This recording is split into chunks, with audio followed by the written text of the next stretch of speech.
السلام علیکم ورحمۃ اللہ وبرکاتہ۔ ناظرین، کلش اورحان سیریز کا 12واں ایپیسوڈ ایک نئے دور کا آغاز ثابت ہوا۔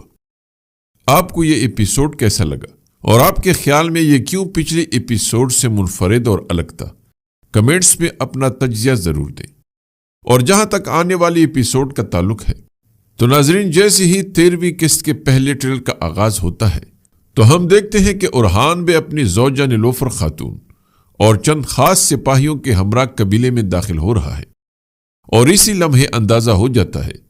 کہ یہ محض سلطان اورحان کی واپسی نہیں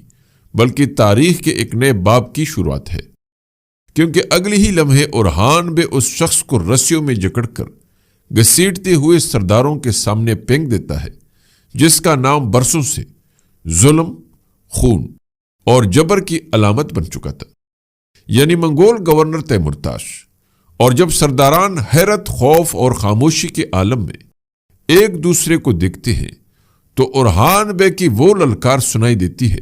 جو صرف ایک فاتح ہی لگا سکتا ہے۔ اورحان بے اعلان کرتا ہے کہ وہ سلطان اورحان ہے جو صدیوں سے قائم ظلم کو نہ صرف چیلنج کرتا ہے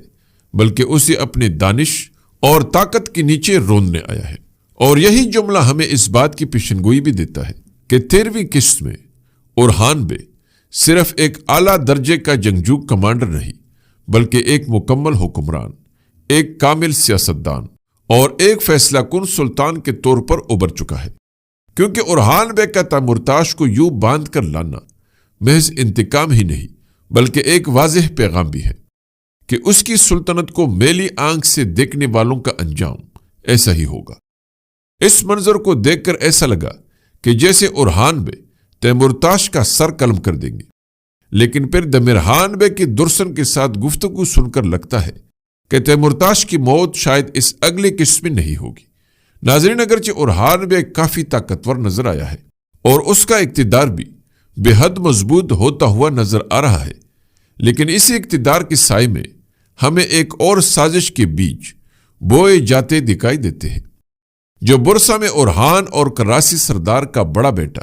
دمیرحان بے آمنے سامنے کھڑے ہوتے نظر آئے ہیں، اور فضا میں وہ خاموشی چھائی محسوس ہوئی ہے جو طوفان سے پہلے ہوا کرتی ہے، اور پھر جنگل کا وہ منظر جہاں دمیرحان بے اپنے بھائی درسن کو حکم دیتا ہے کہ وہ تیمورتاش کو کائی قبیلے سے فرار کروانے میں مدد کرے۔ تو یہاں سے یہ واضح ہو جاتا ہے کہ 13ویں قسط میں سب سے خطرناک دشمن میدان میں نہیں بلکہ اندر ہی اندر پل رہا ہوگا، کیونکہ دمیرحان بے کی آنکھوں میں اقتدار کی بھوک اور گورنر تیمورتاش کے ساتھ اس کا خفیہ اتحاد اس بات کا واضح اشارہ ہے کہ تیمورتاش کا انجام ابھی مکمل نہیں ہوا۔ اس لیے دمیرحان بے کچھ بھی کر کے تیمورتاش کو بچانے کی ہر ممکن کوشش ضرور کرے گا، کیونکہ تیمورتاش ہی وہ شخص ہے جس کی مدد سے دمیرحان بے سلطان اورحان کو ان کے خیال میں اپنے راستے سے ہٹا سکتا ہے۔ البتہ یہ تو واضح ہے کہ درسن کبھی بھی ایسی گری ہوئی حرکت نہیں کرے گا، اور وہ کسی بھی قیمت پر دمیرحان بے کی بات نہیں مانے گا، لیکن اس کے باوجود بہت زیادہ امکان ہے کہ 13ویں ایپیسوڈ میں ایک بڑی غداری، ایک بڑا دھوکہ اور ایک ایسا موڑ آ سکتا ہے جو سلطان اورحان کے اقتدار کو اندر سے ہلا کر رکھ دے گا۔ ناظرین، اگر آپ نے غور کیا ہو تو جب سلطان اورحان قبیلے کے اوتاق کے باہر تیمورتاش کو ایک زوردار عثمانی تپڑ مارتا ہے اور اس کی حکمرانی کے خاتمے کا اعلان کرتا ہے تو یہ منظر صرف طاقت کے اظہار کا نہیں ہے بلکہ قانون کے نفاذ کا اعلان ہے۔ مگر تاریخ گواہ ہے کہ جب ظلم کو ختم کیا جاتا ہے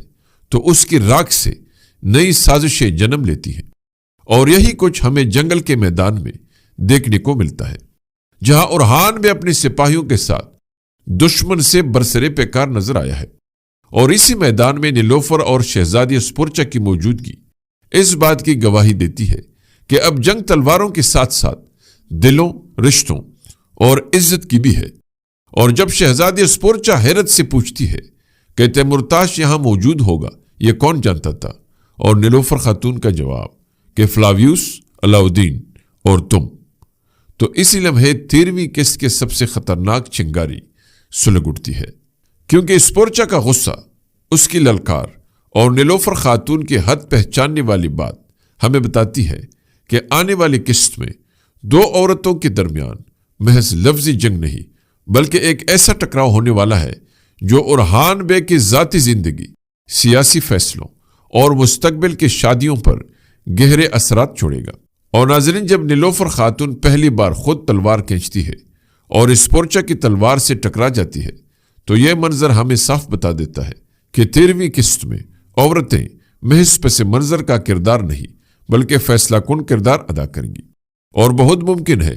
کہ نیلوفر خاتون اور شہزادی اسپورچا کے درمیان یہی کشمکش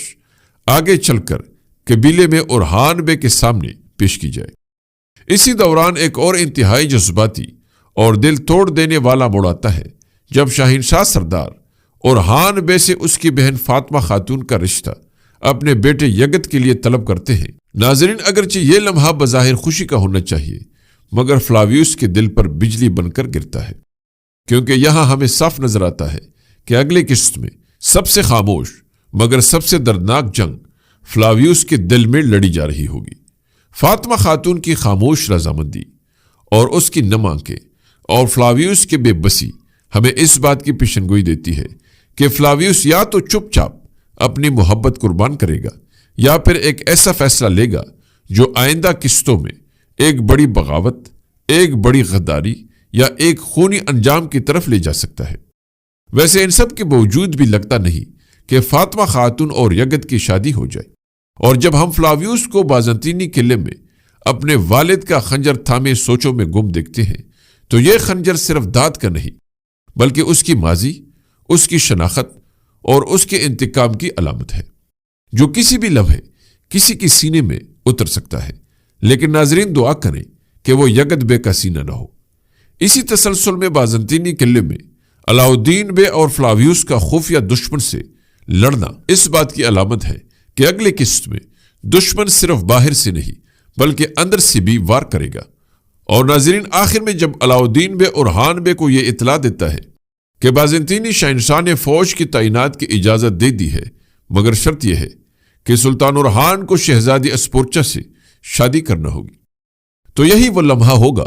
جہاں اصل طوفان جنم لے گا، کیونکہ اب اورحان ایک ایسے دوراہے پر کڑا ہوگا جہاں ایک طرف نیلوفر خاتون کی محبت ہوگی، دوسری طرف سیاسی مجبوری، ایک طرف سلطنت کی بقا ہوگی اور دوسری طرف دل کا فیصلہ۔ اور یہی شادی کی شرط ہمیں اس بات کی پیشنگوئی بھی دیتی ہے کہ آنے والی قسط میں اورحان بے قربانی ضرور دے گا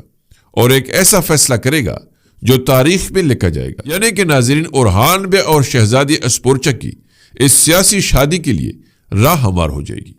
ناظرین، یہی کشمکش، سازش، محبت، غداری، جنگ اور اقتدار کا امتزاج ہمیں یہ احساس دلاتی ہے کہ کرلش اورحان اب صرف ایک سیریز نہیں بلکہ ایک ایسی داستان بن چکی ہے جہاں ہر فیصلہ خون مانگتا ہے، ہر محبت امتحان لیتی ہے اور ہر خاموشی کے پیچھے ایک طوفان چھپا ہوتا ہے۔ ویسے ناظرین، شاہنشاہ بے اور ڈفنی کے بارے میں آپ کی کیا رائے ہے؟ کمنٹس میں اپنی رائے ضرور بتائیں۔ امید ہے کہ آپ کو ہماری یہ ویڈیو ضرور پسند آئی ہوگی، اس لیے لائک ضرور کیجیے۔ ملتے ہیں اگلی دلچسپ اور معلوماتی ویڈیو میں، تب تک اللہ نگہبان۔